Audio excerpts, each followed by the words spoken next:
lá no falou assim, pastor, a igreja sede perdeu mais de 80 famílias. Meu Deus. Famílias que abandonaram a fé. 129, ao vivo, mas a pessoa está mandando pelo áudio, né? Senão, vamos lá, solta. Paz do Senhor Jesus, pastor César. Eu sou Isaac de Pirituba. Eu queria fazer uma pergunta sobre a igreja messiânica judaica. Que eu me preocupei com alguns membros que saíram daqui da igreja por causa de vestimenta, alguns costumes, algumas coisas que eles dizem e que eu acho que é contrário à palavra de Deus, né? Então eu gostaria de saber se o que o pastor tem a dizer para mim da igreja messiânica judaica. Existe uma diferença entre os messiânicos cristãos e os messiânicos não cristãos. Quem são os messiânicos cristãos? Porque tem muitas igrejas aí, e algumas até são compostas por judeus convertidos, e esses são convertidos de fato ao Messias, Jesus. Esses não negam a Trindade, esses não negam a divindade de Jesus. Mas a maioria desses grupos de igrejas messiânicas é uma judaização do cristianismo. É um retrocesso. É um retrocesso. E não só isso. Ô Joaquim, porque o isso problema está crescendo demais, assustadoramente. Cara. Não era assim. Assustadoramente. Assim. Veja que eles estão trazendo aí o Paul Wilber. O cara é muito bom na área de música. Estão fazendo um evento agora. E tem um grupo em Minas, em Belo Horizonte, chamado Ensinando de Sião. Muita gente faz o curso com o Marcelo. O Marcelo, do Ensinando de Sião, nega a Trindade, nega a divindade de Jesus, nega a personalidade do Espírito Santo. Você vai chamar isso de cristão?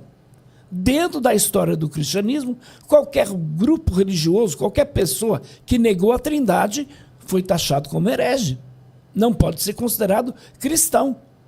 Tá? Então, esses grupos aí negam a divindade de Jesus, negam a própria personalidade do Espírito Santo. Essa história de judeu messiânico, né? A gente tem que tomar bastante cuidado, como você disse agora há pouco, porque muitos desses que se apresentam como judeus messiânicos não são nem judeus, porque os judeus originais, o judeu eles. Profissional não aceita ele como judeu. Não. Porque se ele diz que Jesus é o Mashiach, o judeu de verdade fala, não, você não é judeu. Uhum. Então, e messiânico muito menos, porque se ele vai apresentar que Jesus é o Messias, mas não é Deus, então é difícil, né? Então E eu tenho visto que Rapaz, eu fui pregar. Deixa eu ver se eu falo, vai. Eu não vou falar a cidade, nem o estado. Eu fui pregar no norte do Brasil, mas no extremo norte do Brasil. Quando eu desci, era um lugar muito longe do aeroporto até a igreja, demora tipo, uns 4 horas de carro.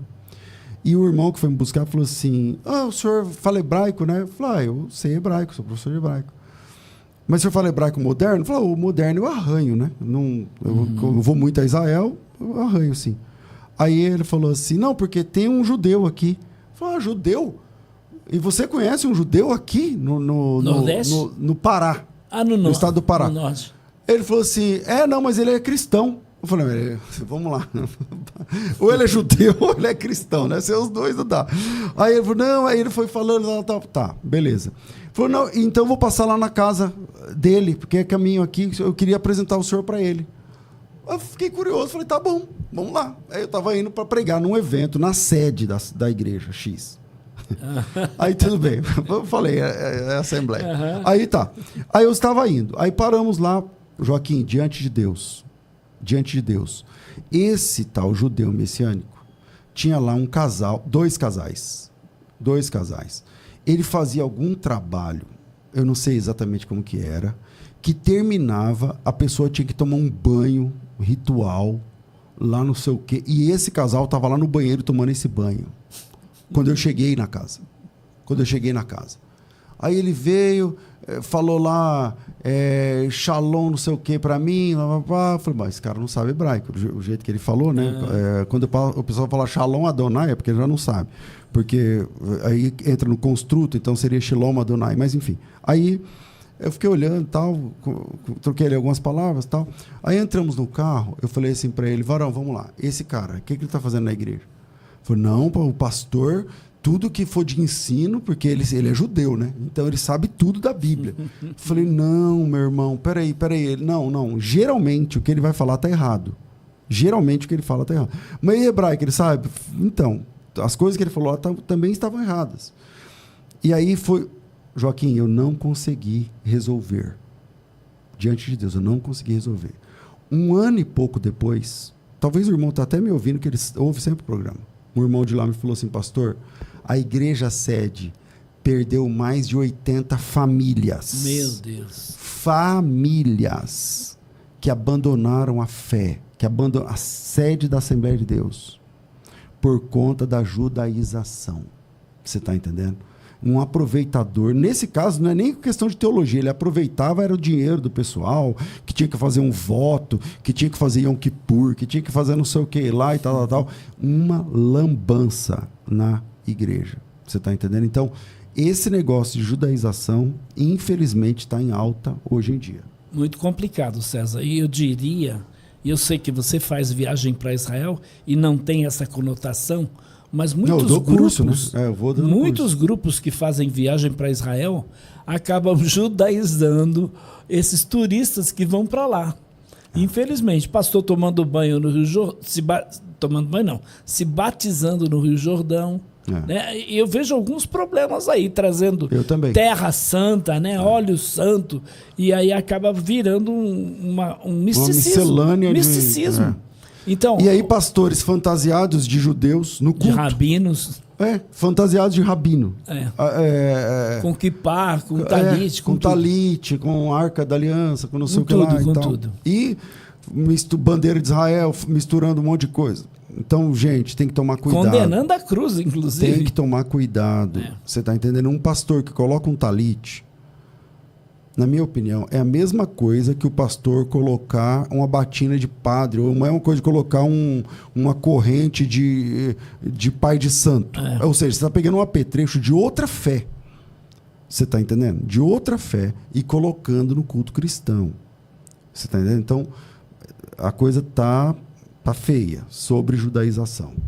E quando você vai para a carta aos Gálatas e aos Hebreus, então essas cartas, elas combatem essa judaização da igreja, do cristianismo.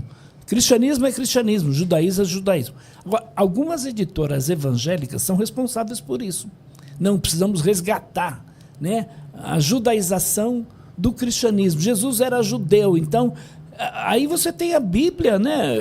Tem o apóstolo Paulo falando assim, eu considero como esterco.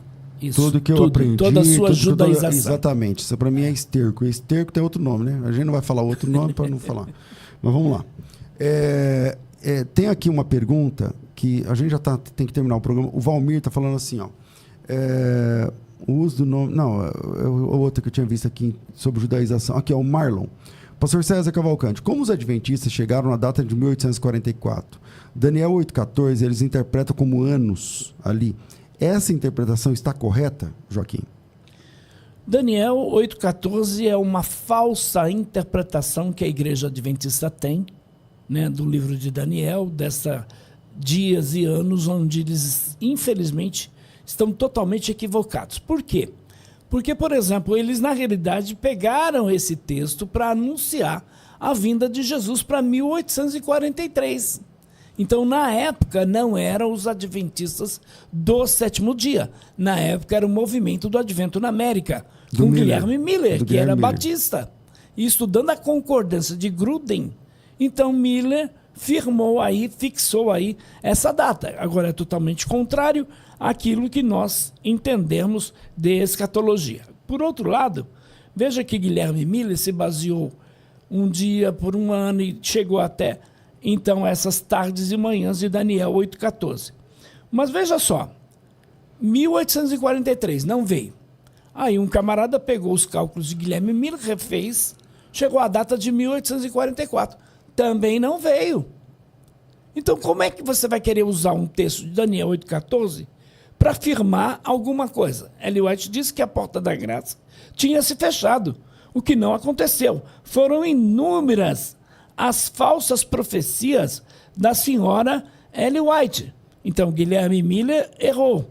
Ele estava baseado nisso, fundou o chamado movimento do advento na América, né? E ele disse que quando as pessoas receberem essa mensagem, né? Que mensagem? Eles estavam desejosos da verdade. Essa mensagem da vinda do Senhor Jesus para 1843. A vinda do Senhor Jesus para 1844. E aí, Daniel 8,14 não tem nada a ver com esta interpretação escatológica que a Igreja Adventista dá. Bom, vamos lá. Infelizmente, nosso tempo é curto e toda vez que a gente fala de apologética, né, não sei se porque eu comecei na teologia pela apologética, aí eu sou muito apaixonado, aí eu acabo me cedendo aqui. Eu não quis, né, magoar ou machucar ninguém quando falei aqui das seitas, mas seita é seita. E não dá para considerar exatamente como irmãos, tá certo? O nosso papel é evangelizá-los.